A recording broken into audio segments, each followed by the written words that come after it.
Good evening, it's Monday, July 1, 2019 here in Cebu City. I'm Sherry Ann Lim, and here's all you need to know in NewsBits tonight.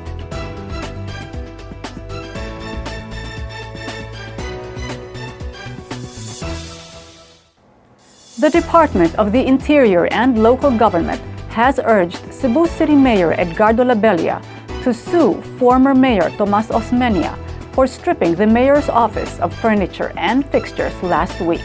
Here's Kenneth Torres for the details.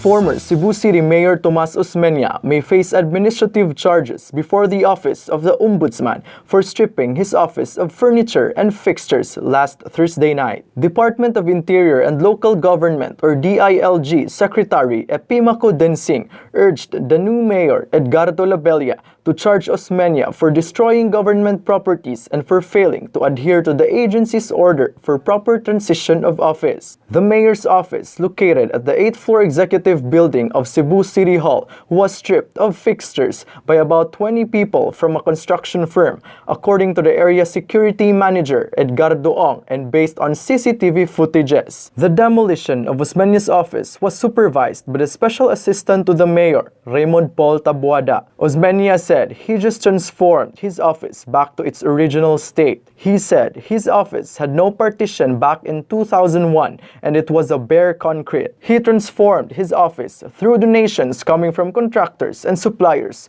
when he was first elected as a city mayor in 2001. But the DILG said Osmeña will still be liable for the case if he fails to prove that he paid for the furniture and fixtures. Densing said Osmeña may be charged administratively for failing to comply with the memorandum circular signed by Secretary Eduardo Año on the proper transition of office and might be charged criminally for causing damage to property. Labella was surprised after he found the office was stripped of its plumbing, electrical systems, ceiling, floor tiles, and furniture. On his first day as Cebu City Mayor, Labella held office at the Vice Mayor's as the Mayor's office is still not ready for use.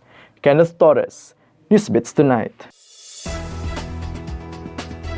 Cebu Governor Gwen Garcia has issued 4 memoranda ordering the suspension of activities in some provincial government departments, as well as the sand and gravel quarry operations in the province.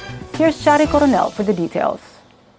On her first day of office at the capital, Cebu Governor Gwendolyn Garcia met with department heads of the provincial capital and regional directors and representatives of different government agencies. The meeting was held to discuss the ongoing projects and programs of each department and agency in the province. The new governor has issued 4 memoranda ordering the suspension of 4 activities in some provincial government departments.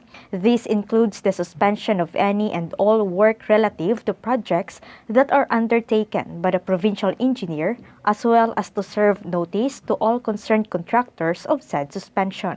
Also ordered is the immediate suspension of all sand and gravel permit issued by the province of Cebu pending review.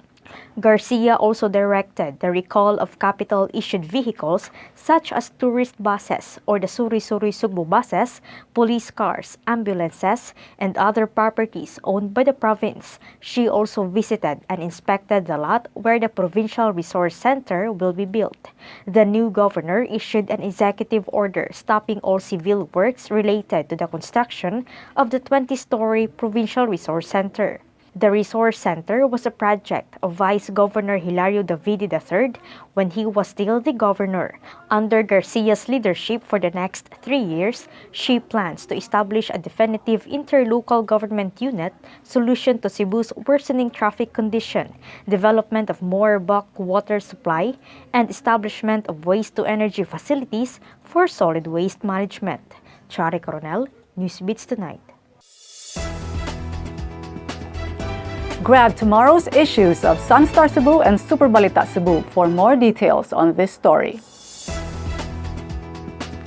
Tropical Depression Egay has weakened into a low-pressure area at 2 p.m. today.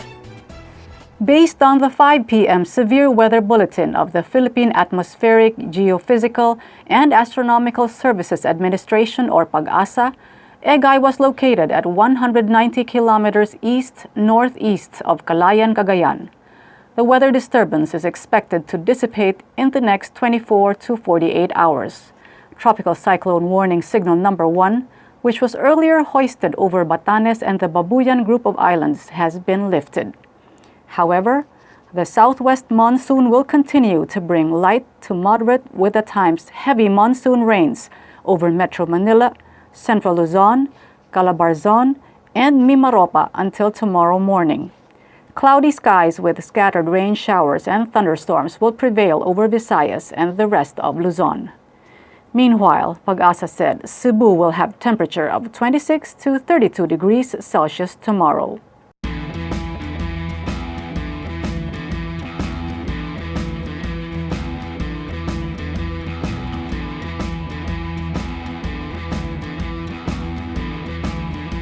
Here's the latest in sports with Kenneth Torres. Kevin Durant is headed to Brooklyn Nets, leaving the Golden State Warriors after 3 seasons. Durant won titles with the Warriors in 2017 and 2018, but was injured for much of the postseason this year as the team lost the NBA Finals in 6 games against Toronto Raptors. A ruptured right Achilles tendon could keep him out of the entire season, and whenever he returns, it will be in the Brooklyn Black. Durant will be joined by Kyrie Irving and DeAndre Jordan, his 2016 United States Olympic teammates, who also agreed to deal with the Nets Monday, July 1. Meanwhile, it is still unclear how Durant will play after his recovery, but the Nets are willing to take a chance with a team on the rise. Brooklyn finished 42-40 this season and lost its first round of the playoffs, then got a huge victory when it beat out the Warriors, New York Knicks, and Los Angeles Clippers for Durant. The Warriors will have to move on without Durant, who had 3 games with 45 or more points in the postseason before getting hurt. The Warriors still have Stephen Curry, Draymond Green, and were expected to re-sign Klay Thompson, who will miss much or all of the next season after tearing an anterior cruciate ligament in the NBA Finals. The bigger disappointment may be for Knicks after they thought Durant would be one of them, but instead ended up a team that could be poised to be the dominant team in the city for years. Kenneth Torres, NewsBits Tonight. To get the latest, visit www.sunstar.com.ph.